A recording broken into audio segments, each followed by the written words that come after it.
వి gold trusted gold buyers తాకట్టులో ఉన్న బంగారాన్ని విడిపించి ఈ రోజు ఉన్న మార్కెట్ ధరకే కొనబడును. మరిన్ని వివరాలకు సంప్రదించండి 7771077720.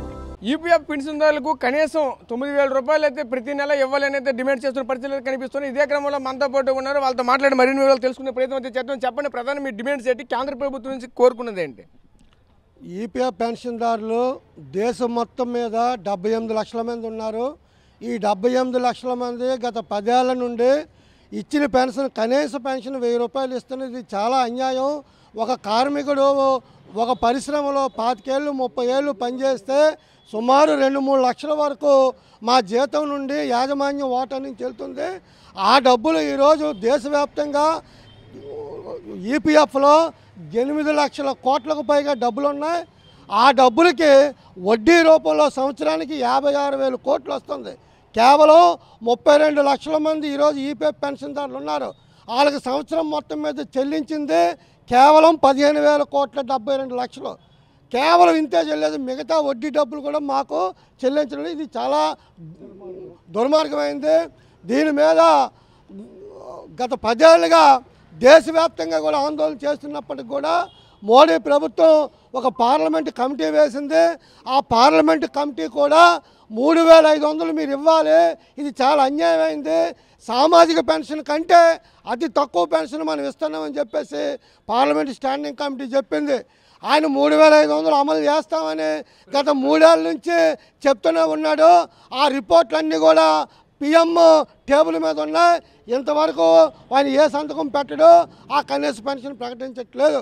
ఈరోజు పిఎఫ్ పెన్షన్దారులు వాళ్ళకి రైల్వేలో కరోనా ముందు 60% పిఎఫ్ పెన్షన్దారులకి రాయితీ ఉండేది. కరోనా అయిపోయాక ఆ రాయితీని కూడా వాళ్ళు రద్దు చేశారు.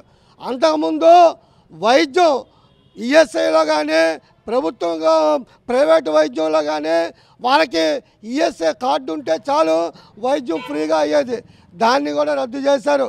అందుకే మేము ప్రధానంగా 9,000 కనీస పెన్షన్ ప్రకటించండి, ప్రతి 6 నెలలకి ధరలు పెరుగుతాయి కాబట్టి దానికి డిఏ కూడా కలపండి అని చెప్తున్నాం.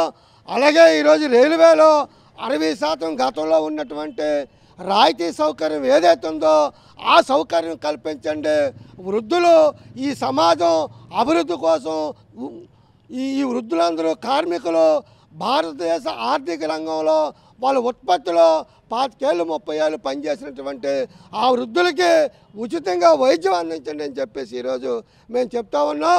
ఈరోజు ఢిల్లీలో జంతర్ మంతర్ వద్ద వేలాది మందితో పార్లమెంటు సమావేశాల సందర్భంగా ధర్నా అవుతుంది.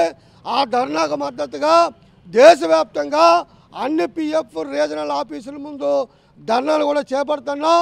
ఎప్పటికైనా మోడీ ప్రభుత్వం ఆలోచించాలి, ఈ 78 లక్షల మంది పిఎఫ్ దారులకి న్యాయం చేయాలని కోరుతా ఉన్నాం.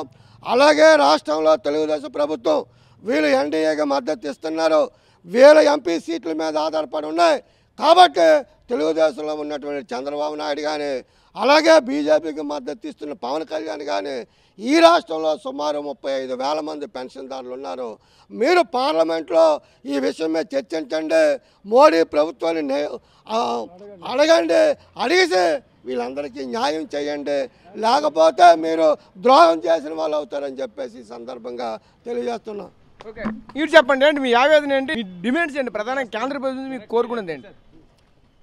ఈరోజు ఒకే దేశం ఒకే ఎన్నిక, ఒకే దేశం ఒకే పన్ను అనే నినాదాలు అనేది మోడీ ప్రభుత్వం ఇస్తుంది. ఈపీఎఫ్ పెన్షన్దారులకి కనీసం 1000 రూపాయలు కూడా రానోళ్ళు చాలామంది 24 లక్షల మంది ఉన్నారు. ఈ 24 లక్షల మందికి 1000 రూపాయలు కూడా రావడం లేదు. మోడీ అధికారంలో వచ్చేటప్పుడు 2014లో కనీస పెన్షన్ 1000 రూపాయలు చేశారు. ఆ రోజు నుంచి ఈరోజు చూసుకున్నట్లయితే ధరలు అనేక రెట్లు అనేవి పెరగడం జరిగింది. ధరలు అనేక రెట్లు పెరిగేటప్పుడు ఎవరైతే ఈ పెన్షనర్స్ ఉన్నారో ఈ పెన్షనర్స్ ఎలా బతుకుతారని కనీసం ఇంగిత జ్ఞానం ఈ మోడీ ప్రభుత్వానికి లేదు. కాబట్టి ఇప్పటికైనా ఏదైతే మేము డిమాండ్ చేస్తున్నాం 9,000 ప్లస్ డిఏ ఇవ్వాలన్నది కనీసం బతకడానికి ఈ పెన్షనర్స్కి అనేది ఒక ఊతం దొరుకుతుంది. కాబట్టి మోడీ ప్రభుత్వం ఆ దిశగా ఆలోచించాలని, ఈ విషయం మీద పార్లమెంట్లో అనేక మంది పార్లమెంటు సభ్యులు అడిగినప్పటికీ కూడా మోడీ ప్రభుత్వం స్పందించకపోవడం అనేది అత్యంత దారుణమైన విషయం. ఇప్పటికైనా మోడీ ప్రభుత్వం మొండిగా వ్యవహారం చేయకుండా ఈ పెన్షనర్స్ పట్ల ఈ కనీసం కనికరం చూపాలనేసి మేము విజ్ఞప్తి చేస్తున్నాం. आज आंध्र प्रदेश में जो हम लोग जितना फैक्ट्री है और माइंस में इतना आदमी काम कर रहे हैं, ये पीएफ पेंशन के लिए हाँ सेंटर में मोदी साहब को हम धन्यवाद करके हम लोग ये चाहते हैं कि हम लोग को जल्दी से जल्दी हम लोग को पेंशन सैंक्शन करके हम लोग को गरीब लोग का ज़िंदगी में अब मदद देना बोल के हम लोग आप लोग से हम लोग रिक्वेस्ट कर रहे हैं। आप लोग 60 साल 70 साल का आदमी लोग पूरे पेंशन में रिटायर होके हम लोग घर में बैठे हैं, खाने के लिए तकलीफ हो रहा है। लड़के के ऊपर भरोसे पर कितने दिन हम चलेंगे? आपकी तरफ से कुछ मदद करने से हम लोग की ज़िंदगी चलेगा। मेडिसिन का खर्चा बहुत हो रहा है, हम लोग बीमार होते हैं, हम लोग का खर्चा महीने 10,000 5,000 10,000 तक हम लोग को मेडिकल हो रहा है। ये खर्चा लड़का कहाँ देगा? लड़का कितने दिन देगा? रिटायरमेंट आज तक हम चलाए, अभी वो कहाँ से देगा? वो भी देने के लिए क्या नहीं, उसको भी बाल बच्चा है। मैं मोदी साहब से रिक्वेस्ट कर रहा हूँ, तीनों बार आप प्रधानमंत्री हुए हैं, हम आपको धन्यवाद देते हैं, मगर कहाँ से हुए? आंध्र प्रदेश से तुम प्रधानमंत्री हुए हैं। आंध्र प्रदेश में जितना एमपी लोग हैं, चंद्रबाबू नायडू और पवन कल्याण और पुरेंद्र देवी, लोकेश, ये सब मिल के हम लोग क्या बोले, अरे अपने आदमी हम लोग को वोट देने से हम लोग को कुछ मदद होता है बोल के हम लोग चंद्रबाबू नायडू को वोट दे के हम लोग खड़ा के आज प्रधानमंत्री आपको बनाए। आप मेहरबानी कीजिए, गरीब लोग को देखिए, गरीब का पेट मत मारिए, ये पेट पर मत मारिए, पेट पे मत मारिए, कहीं भी मारो पर पेट में मत मारो। फौरन जल्दी से जल्दी आप जरा ध्यान करिए, आप भी उम्र वाले हैं, आप भी छोटे बच्चा नहीं है, आप भी उम्र वाले हैं, इसलिए प्रधानमंत्री बोल के आपको पता नहीं चल रहा है, पर गरीब लोग को हम लोग तकलीफ है, हम लोग बहुत मुश्किल में है। उसके लिए आपको मेहरबानी करता हूँ, आपको धन्यवाद देता हूँ। आपसे हमें गुस्सा नहीं है आपके ऊपर हम लोग कुछ प्रॉब्लम नहीं है। हमारा पेंशन हम लोग को सैंक्शन जल्दी से जल्दी करके हम लोग गरीब वाले को आजकल मरने वाले हैं, मगर हम लोग ज़िंदगी चलाने वाले नहीं है। इसलिए मेहरबानी कीजिए मोदी साहब, 3 बार प्रधानमंत्री हुए, हम बहुत खुशी की बात आप लोग हम लोग वोट दिए। आंध्र में जितना भी वोट आपको दिए, किस लिए दिए? आप हमको मदद करेंगे बोल के मेहरबानी है, आपको मैं इससे धन्यवाद देता हूँ। आपसे मैं रिक्वेस्ट कर रहा हूँ, ये गरीब लोग का ये रात दिन मेहनत पढ़ के कमाई से पैसा है, ये गवर्नमेंट का नहीं है, ये गवर्नमेंट का नहीं है, वर्कर का पैसा है। मेहरबानी करके जल्दी जल्दी 9,000 रुपये और मेडिकल का जल्दी जल्दी सैंक्शन करके हम लोग को खुशी बना के हम लोग को साथ दे बोलकर आपसे रिक्वेस्ट कर रहे हैं। धन्यवाद। నా పేరు వైఎస్ మూర్తి, జిల్లా ప్రధాన కార్యదర్శిని విజయనగరం జిల్లాకి. నేను చెప్పదలుచుకునే 3 డిమాండ్స్. నెంబర్ 1, కనీస పెన్షన్ 9,000 రూపాయలు ప్లస్ డిఏ ఇవ్వాలి. 2, భారతదేశం మొత్తం మీద మాకు ఎక్కడ అనారోగ్య పరిస్థితి ఏర్పడినప్పటికీ ఉచిత వైద్యాన్ని అందించాలి. నెంబర్ 3, మేము ప్రయాణం చేసినప్పుడు మాకు రైల్వే రాయితీ కల్పించాలి. ఈ 3 మా ముఖ్యమైన డిమాండ్స్. ఇక విషయానికి వస్తే, మేము మీరు ప్రభుత్వంలోకి వచ్చిన ముందు నుంచి కూడా ఈ పోరాటం చేస్తూనే ఉన్నాము.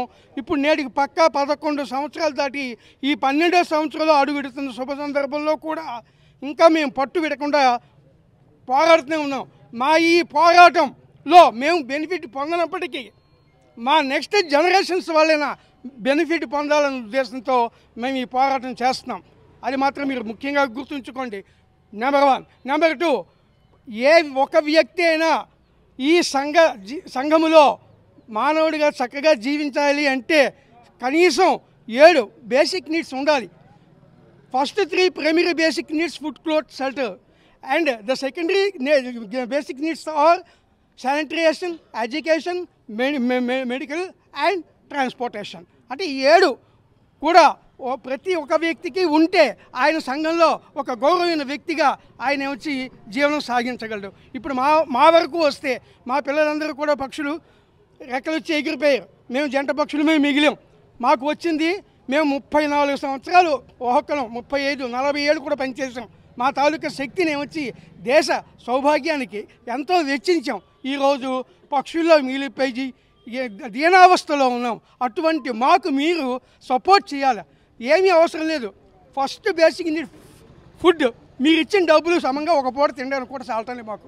ఫ్రాంక్గా చెప్పాలంటే. అయితే మరి మిగతా 6 బేసిక్ నీడ్స్ మేము ఏ విధంగా మెయింటైన్ చేస్తాము, ఈ సంఘంలో ఏ విధంగా గౌరవంగా తిరగలం తలెత్తుకుని చెప్పండి.